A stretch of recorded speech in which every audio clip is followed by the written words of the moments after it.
The following presentation is controversial and may be offensive to some audiences. Viewer discretion is advised. Hi, my name is Josh, and this is a fish. In just a few minutes, I'm going to show you how this fish will help you get laid.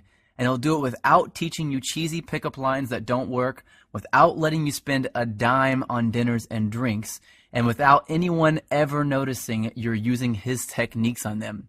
But first, I gotta warn you. I've taught this technique you're about to learn to over 110,000 guys just like you who live in over 30 countries around the world, and it's going to make hot women stare at you and uncontrollably chase you. But to be fair to the other 100,000 plus guys who've shoved money in my pockets to teach them this technique already, I'm only going to be able to leave this video up for 24 hours. So this is literally the only chance you'll get to see this video all the way through. And if you actually think you have something better to do than learn this technique, then you're either gay, not that there's anything wrong with that if you are, or you're so old you piss dust. If you consider yourself an above average or even typical guy, stick around, this is totally for you. And if you watch until the end of the webinar, I'm going to give you the system that is literally step by step and is proven to create sexual intrigue that is so compelling and so powerful that almost any girl you use it on will find their panties around their knees, soaked to the max before she can even say, "My name is." Listen, I've pulled this off so many times, I've lost count. It even works if she thinks you're unattractive. In fact, if you follow my step-by-step method to the letter, it's literally out of her control. She has to respond. Wouldn't that be a secret you'd love to know? Well, this is a fact. All women go through the same exact process every time they decide to sleep with a guy. And trust me, you've never seen anything like this before, so make sure you watch this video to the very end. But first, I'm going to tell you a sex story. Yeah, I know most guys would tell you all about their different media appearances they've done, all the books they've authored, blah, blah. And yeah, I could bore you with that crap. I have a credentialed resume that would make the biggest player you know run home to his mama. But listen, if you're smart, you don't give a damn about that. And I bet you don't. You probably just want the juice, the secret sauce. And I'm going to get to that in just a few seconds, right after my sex story. Deal? Cool. So how did this skinny little loser looking dude go from 0 to sleeping with up to 15 new hotties a month? Did I get rich? Did I memorize line after lame ass line? Did I put on pheromone cologne? Hell no. The truth is pretty brutal. I was an absolute leper with women until I discovered this system. If you looked up whipped in the dictionary, it'd say, see Josh Pellisier. In fact, if I hadn't hit complete rock bottom, I'd probably still be terrible to this day. You see, several years ago, I was living with my complete ice queen of an ex-girlfriend in North Carolina. She was hot, young, and she knew it. You know, a total Barbie who always gets what she wants. And I thought she was amazing in bed. Now that I've been with a few hundred more women, I wouldn't even rate her a 5. Listen, back then, the old Josh did anything she wanted. She wanted to move to North Carolina. I said, okay, let's go. She wanted to keep in touch with her ex-boyfriend. I told her, it's okay, I understand.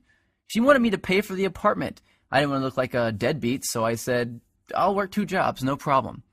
I just wanted to make her happy. So one brutally hot day, I come home from a 14-hour shift at the coffee shop I worked at to find her freaking out.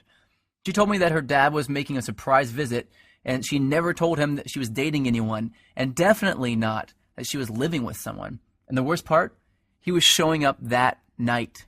So she told me to get all my stuff and leave the house for a couple of days so he wouldn't find out that I lived there with her. And, like the little boy that I was, I left. I got all my stuff, packed it into my little crappy black Honda Accord, and drove out not having any idea where I'd go. I didn't have any friends in town, and I was way too proud to ask some random person if I could stay with them, so I drove around until I found a vacant house that was for sale, and I parked behind it hoping no one would notice me sleeping in my car. It wouldn't have been too bad, really, but I had to do it for 3 days in a row, and on the 3rd day, something happened and I snapped. See, I had to sleep with my windows open because it was way too hot to close them. But the mosquitoes were so bad that I had to use a blanket to keep them off me, so I only slept about 2 hours each night, and I couldn't even lean the driver's seat back because all my stuff was packed in the back seat behind me. So I had to sleep sitting up in the driver's seat, covered in a blanket, in the sweltering heat, behind a vacant house, like a hobo. And then it happened. I was half asleep and I hear, "Freeze, put your hands where I can see them." I freak out, of course. So in a daze, I put my hands out the window and a swarm of police officers jog over to my car with their guns out and aim at my window. Apparently, the neighbor had seen a strange car parked behind the vacant lot and called the police. I guess I would have done the same thing. After they calmed down and realized I wasn't some national threat, they asked me what I was doing there. And that's when I did it. I told them that my girlfriend's dad was in town and he didn't know we were dating, so I had to sleep in my car for a few days. That's when one cop turned off his flashlight, looked at the other cop in complete disbelief, and turned to me and said, "Seriously?" I was tired and I didn't have the energy to explain more, so I just said, "Yeah." I think he was still trying to be professional, so he told me that I needed to go somewhere else, and he told me to try sleeping in the Walmart parking lot. And as he was turning to walk back to his car, I heard him say, "Poor bastard." The rest of the night, I did some serious thinking. I sort of had to because I couldn't go to sleep. Have you ever been so tired that you can't fall asleep? Well, that was me. I just sort of woke up and realized that I was a complete and utter wuss. I was a sorry excuse for a man. If my dad knew how much of a wuss I'd become, he'd be disappointed. So that night, I wrote a note to myself on a piece of notebook paper that said, "I will get this attraction thing handled or I will die trying." I still carry that note around with me to this day. So I grabbed the first thing I knew to look at out of my back seat, my psychology notebook from when I went to college in Florida. I opened randomly and I started reading, and I didn't know if I was delirious from no sleep for 3 days or if something just snapped and my IQ jumped 50 points, but I suddenly noticed a theory that my professor taught me that just went in one ear and out the other. Propinquity. It's a $10 word, which is probably why I never remembered it in the first place. So I read all my notes on this propinquity thing, and I thought, well, screw it. What the hell do I have to lose? I'll try it out tomorrow.